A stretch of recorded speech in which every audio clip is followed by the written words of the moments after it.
You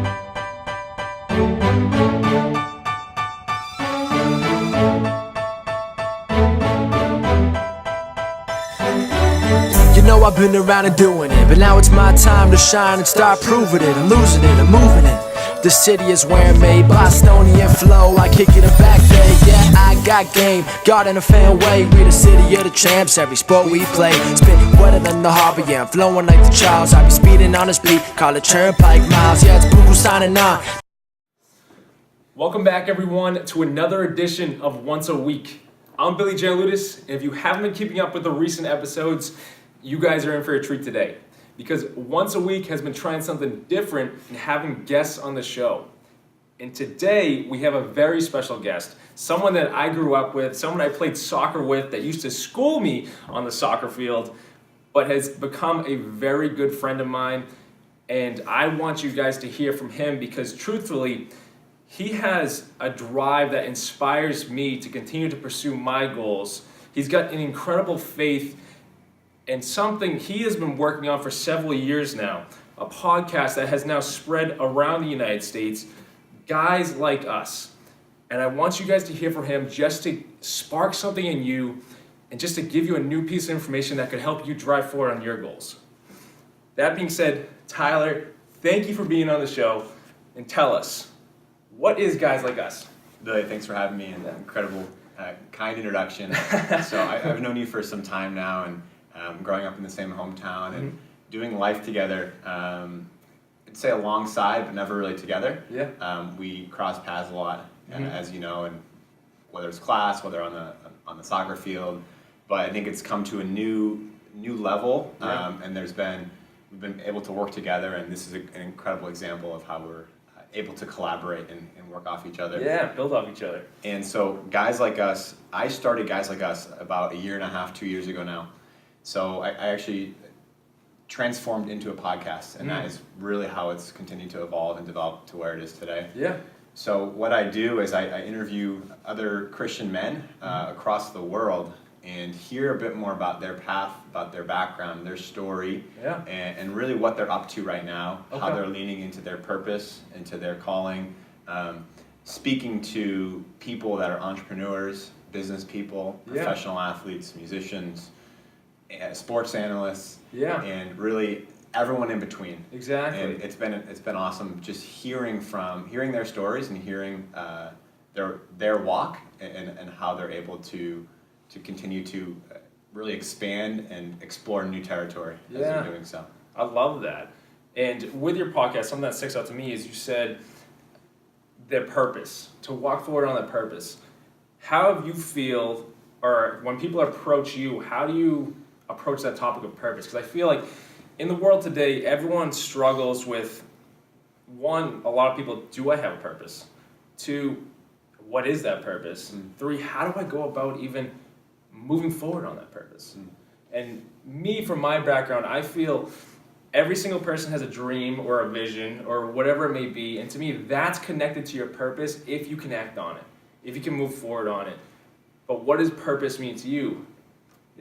Yeah. So for me, purpose for me as a man of faith, it comes from God, from where I've been positioned in my life, and I think it's something that evolves over time.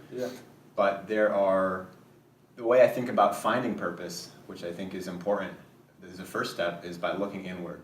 So looking at yourself, thinking about who you are, and that speaks a bit more into identity. Are you a father? Are you a son? Are you a brother?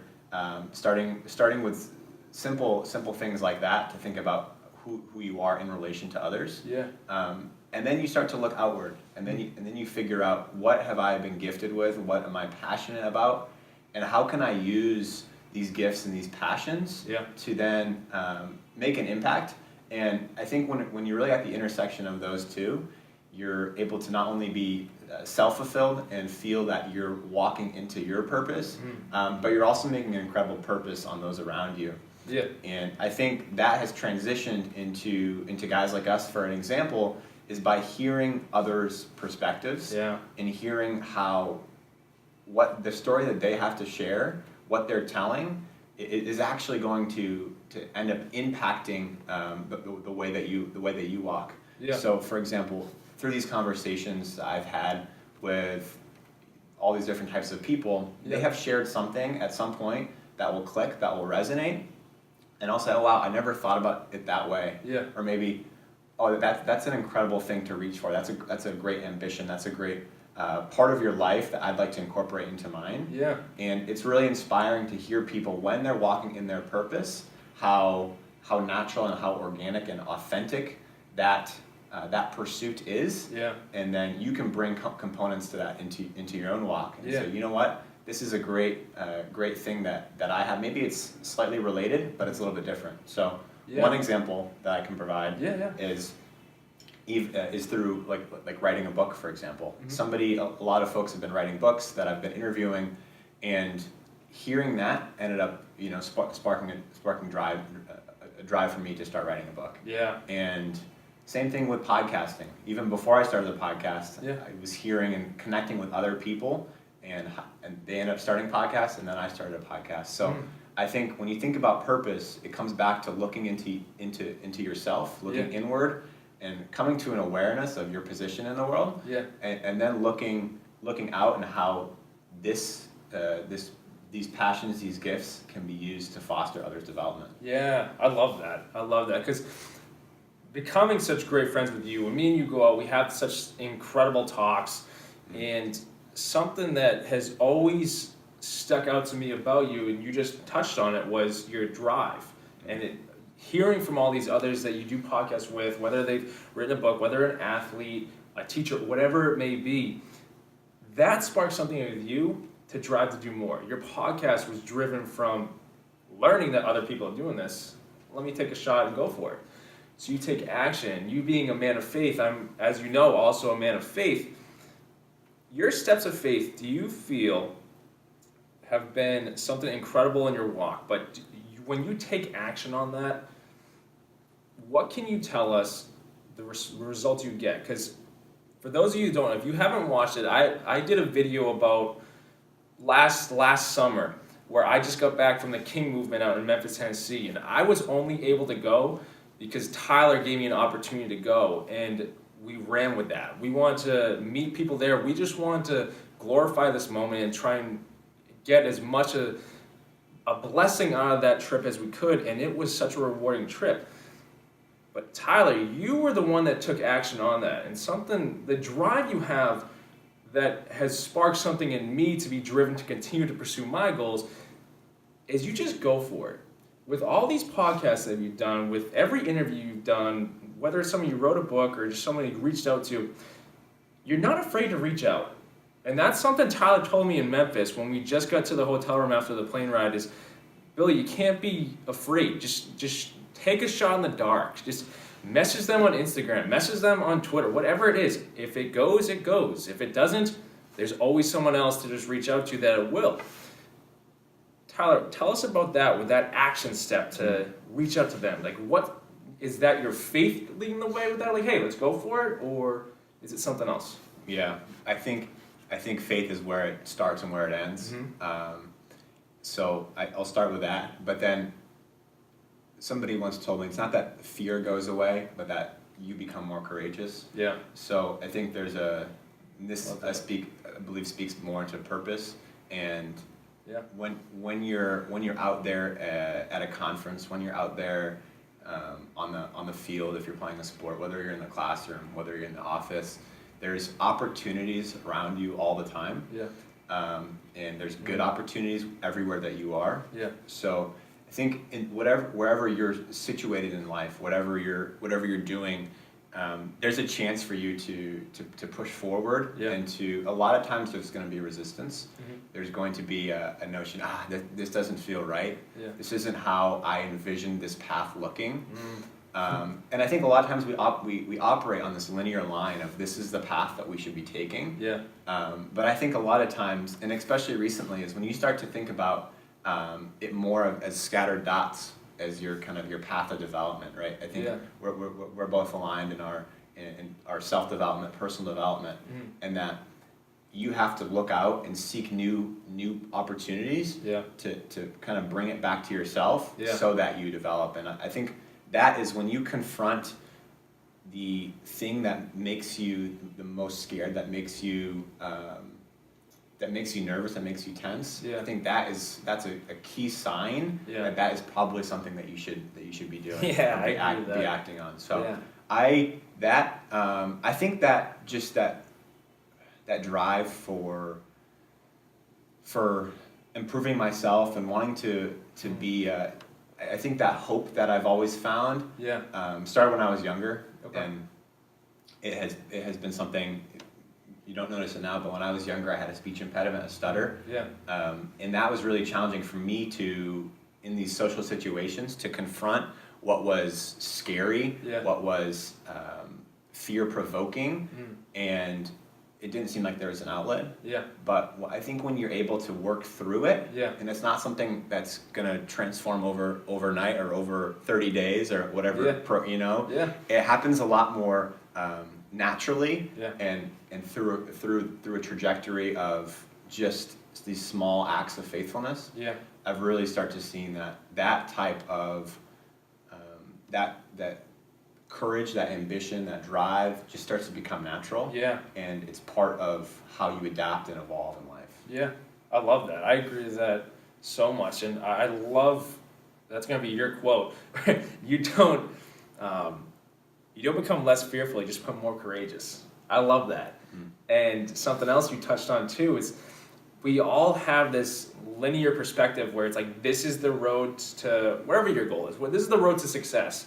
But I'm sure many people have seen a picture of this or whatever. The road to success is never a straight line. It's everywhere. And if you incorporate that into this fear perspective, where if that's what makes me fearful, afraid, nervous, anxious, whatever you want to describe it as, there's a good chance that has something to do with your purpose, your future, whatever it may be, if you can take a step to it.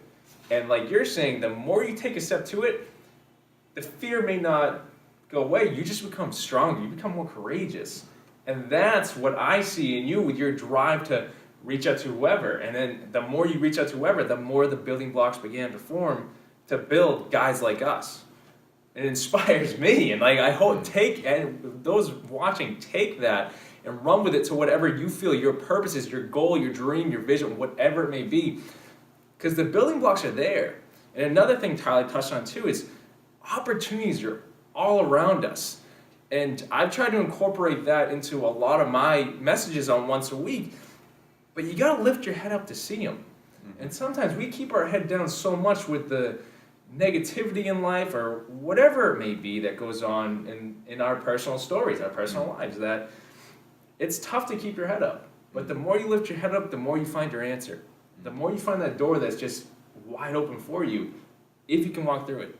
And walking through that fear, finding that courage, finding that strength will come along the way, right? Yeah. And on that point, I think about when you're playing a sport, you're playing soccer, you're playing basketball, football, there's two components I see of the game. There's one where you're studying the rules. You're looking at how big the frame of the goalposts are. You're looking at the length of the field, the width of the field, how many players should be playing, the positions, and you're looking at the entire situation of the external environment, and you're looking at how the rules of the game. And then, so that's one kind of level. But then you take it in and you think about the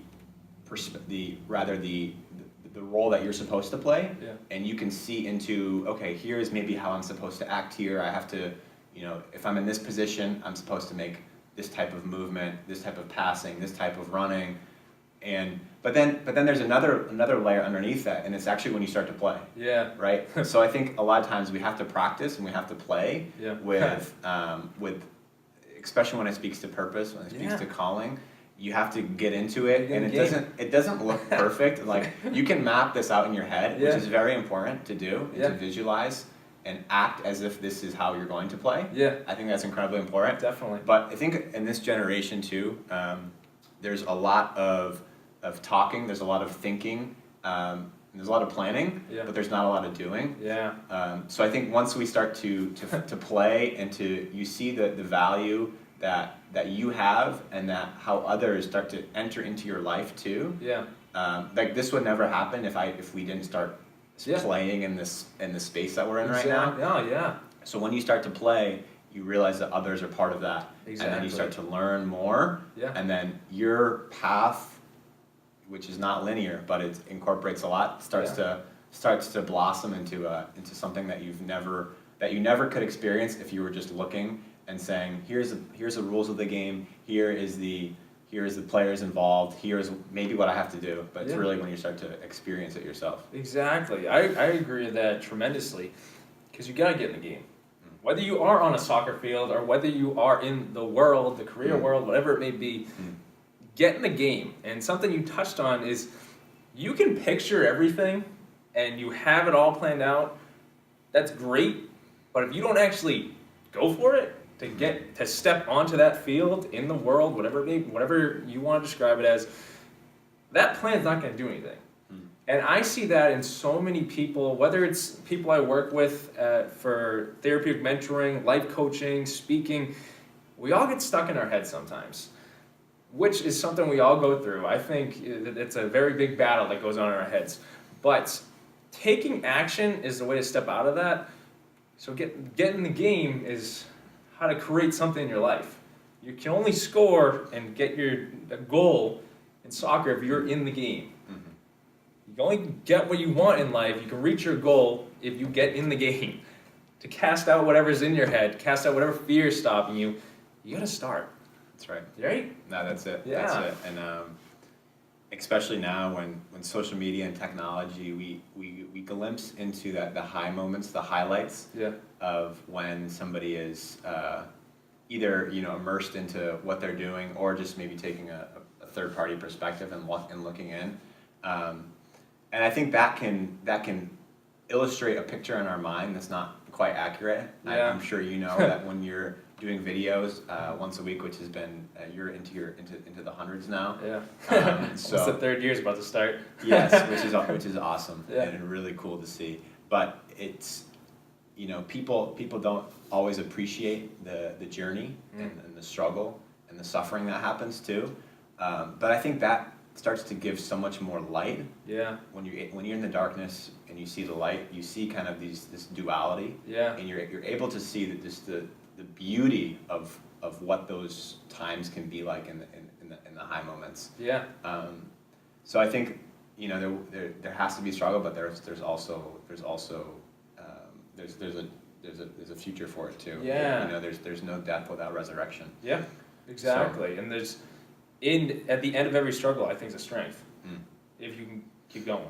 And like you said, death and resurrection, there's going to be struggles, but there's a strength coming. You just got to get through it. And on that topic you were just mentioning, Tyler, the drive, everything we've just mentioned, like I said, like your ability to set a goal and just strive for it, not like on a soccer field, yes, because you were a tremendous soccer player, and you are a coach. He is an incredible soccer coach, everyone. You set so many incredible goals. And I know last year was a very big goal-setting year, and the other night when we were talking, you mentioned that not your words, my words, you annihilated those goals. Your words. My words.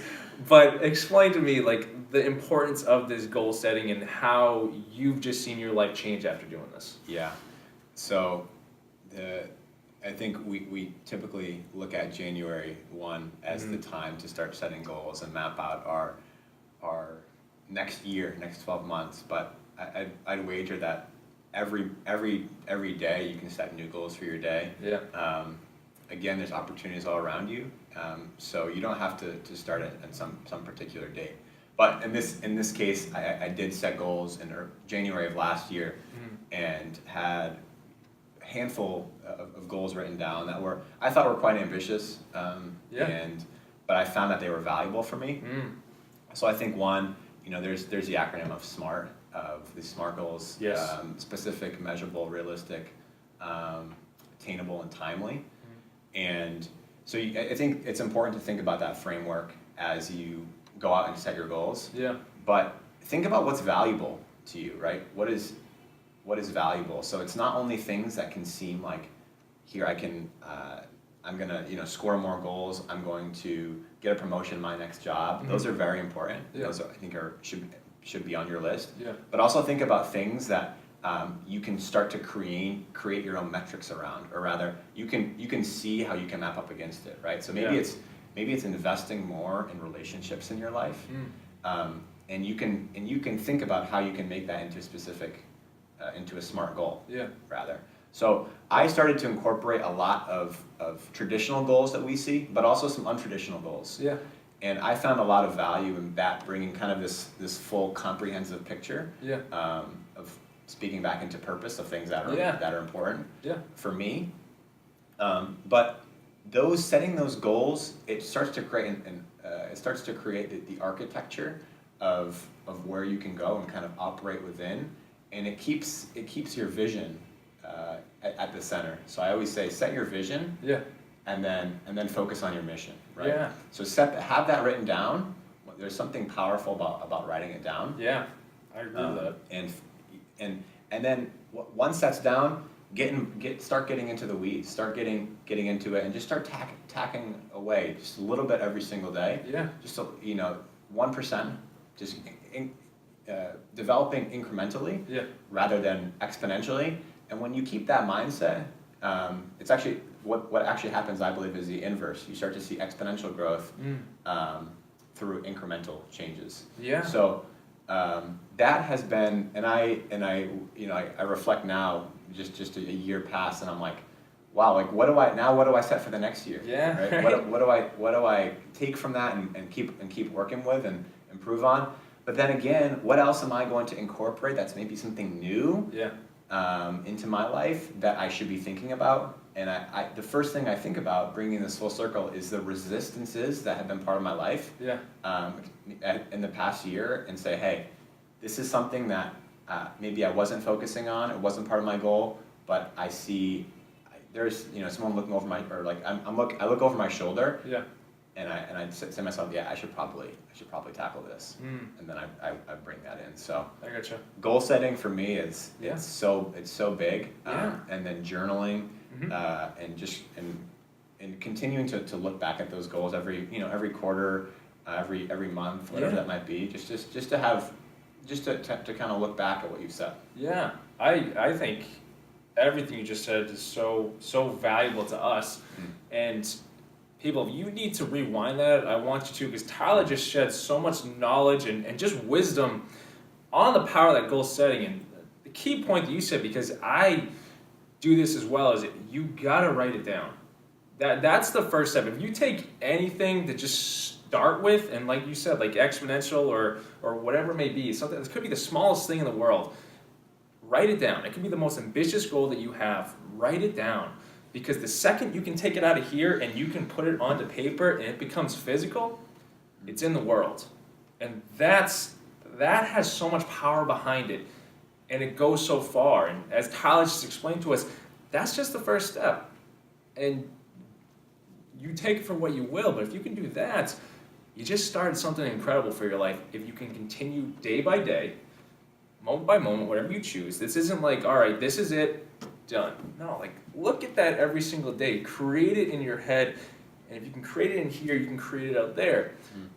But you got to move forward on it day by day. Something small, even if it's a big goal, something small every single day, it's gonna get done. And Tyler, if you guys look him up, if you guys look up guys like us on Instagram, on the website, whatever it may be, you're gonna see the growth that Tyler has had in his life from just taking these goals day by day. Like you said, how you used to have a speech impediment growing up. That, like you said, that didn't go away like that. That was day by day, putting the work in. As tedious as it may have been, and now you don't even have it. I don't hear it. That's growth, and that's just going to continue to give it. Your speaking ability grows as you continue to do that. You don't have to put as much focus on that anymore, because as when you were younger, when you just wanted to beat it right away, because you achieved it, and now you continue to move forward. That's off your back because you turned, like you said, to look at it. all right, I actually have to put time into this. Let's go. And exactly, and for me that was a weakness that I saw as a weakness for me, and I think a lot of times we're taught just to focus on our strengths, but I think other times it's worth considering what's holding you back the most too, from who you are and who you want to be, and that is what's important for you to continue to develop, right? It's there's you open the front door and you think that you stop somebody, or you stop the one invader from coming into your house, but then you look and you're opening this door, but you realize the 7 other people that are coming in through all the back and side doors. So it's really getting to the source and getting to the root of where the most pain is, and knowing that is going to be a vehicle for change, a vehicle for pleasure in your life. Exactly. I love that too so much, because that's what I've tried to do myself, but that's what I try and help people with, because like you said, a lot of people are raised to just look at their strengths. It's a big focus in the world, but your weaknesses become your strengths when you can look at them, acknowledge that they're there. You don't have to run from these. You don't have to stick them in the closet and just leave them there. It's like, take a second, acknowledge, like, all right, this is a weakness. The more you focus on that weakness, the more you put the time into that weakness, that will become one of your strengths. And the second it becomes one of your strengths, you're going to leg up on your life. I'm not even going to say competition. This is you. But you got to take a second to take a look at that inwardly. Kind of like what you started this video with. You have to take a second for yourself. And I think that's important. As you get as you progress and develop and trade, craft, profession that you're in, I think what you think of first is really trying to again continue to hone in on your strengths. I think that's so important. But then when you realize that as you get to new levels, what maybe you were telling yourself from the beginning, or what other people were saying earlier, end up impacting where you get to later in life, right? So I think thinking about advice that you've received, maybe coaching that you received, from when you were young, like how were your friendships when you were young, and what was important then, and think about, have I improved on some things that were really these reoccurring themes of what maybe it was untapped potential, maybe it was another weakness that was pulling you back from your sport or from your academic career. And then, because I think those come back in your life at some point. And again, it goes back to getting back to the root and really unraveling these levels and these surfaces. So that, and then I think when you're able to get there, you're not only able to attack the particular goal that you're doing right now, but it gives you the tools, so that you can incorporate that same method, that same mindset into other areas of your life too. And I think that the obedience, the just these small acts of faithfulness that you can incorporate into your life becomes a model for who you are. And on the competition thing, I always used to be so wound up when I was younger about competition, and like I want to be the best, right? In relation to other people, and that was how I framed it. That was the conversation. I said, I want to be better than that person. I want to be better than that person. I think the idea of wanting to be better is important. But when you start to do it against somebody else, it can be a challenge, because then you start to look at what they're doing, and that's important, and you want to work off that. But then you're a different person, and the way that you do it is going to be different. So that's one. But then two, when you measure it against competition is going to change all the time. So I again, it goes back to looking inward and into how when you look at your course, how can you just kind of set new marks, new ticks into your own development, so that the competition can change, but you're going to be the same. Exactly. So I think when we change our modeling, when we change our kind of our mental framework, we approach it in a new way, and it's more long term. There's a lot more sustenance, and you can find more endurance in that approach. Yeah. No, I think that's tremendous. Yeah, I really do. And you kind of elaborate on a point that I grew up with was it's you against you. It's yes, it's not a competition factor, and as you grow older, you realize you're not in a fight with yourself. It's not you against you. It's just you trying to better yourself. But if we're so busy focused on others and what they're doing or the competition type factor, you're not too focused on yourself anymore. But that's where the true growth is. I can continue to pursue my opponent for as long as it may be, but you even look at it in a boxing type aspect. Once one fighter realizes that he's not as good as his opponent, he loses because he already thinks that himself isn't good. That's when he loses. You know, my dad raised me on that, where it's like, Bill, you got to think about what you're doing. You know, it doesn't matter who you're facing. It's not a matter of who you're in the ring with. It's if you've already accepted the fact that that's that.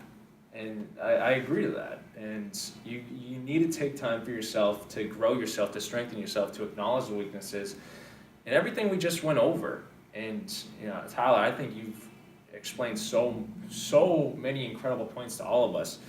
And I know me and Tyler could talk for a good 10 hours, but I don't want to keep you guys on a 10-hour video. So I'll close this out, but Tyler, I thank you so much for being on once a week. You've been an incredible support to me, and I know to others, but to help this once a week continue to grow, continue to push forward, and I thank you so much for that. People, take a chance. I want you to look, or it's a podcast. I want you to listen to Tyler Brondyk's Guys Like Us. He has done so many podcasts, and he continues to do them, but they are so informational. They help me tremendously just to focus on other aspects. The perspectives that you hear in these podcasts could be exactly what you need to hear. Once a week, I try to get as many perspectives that could help you guys out in whatever way, but Tyler has reached out to some of the incredible minds that are in the world right now that have written books, that have won competitions, whatever it may be, whatever your background is, Tyler has touched on it at some point. Take a chance, look up Guys Like Us. You can subscribe to the podcast. I hope you do. It's going to be one of the best decisions you've made, and I mean that truthfully. Take a chance. Tyler, I thank you so much for being on the show and just shedding all this knowledge and wisdom into our lives, on goals, on looking at yourself, on everything we just went over. Thank you, Tyler. Continue to do Guys Like Us. I hope that we have you back on the show. And it may not be like a 6-hour one like we could do, but Tyler will be back, people. Keep your eyes open and send this video to whoever you feel it could help. Tyler, Billy, thank you. Pleasure. Thanks for having me on once a week, and very, very thankful and supportive of the work that you're doing and where you're being led right now. So thanks for bringing me on. And I hope we can continue in the future. Yeah, I hope so. Thank you. Have a good one, guys.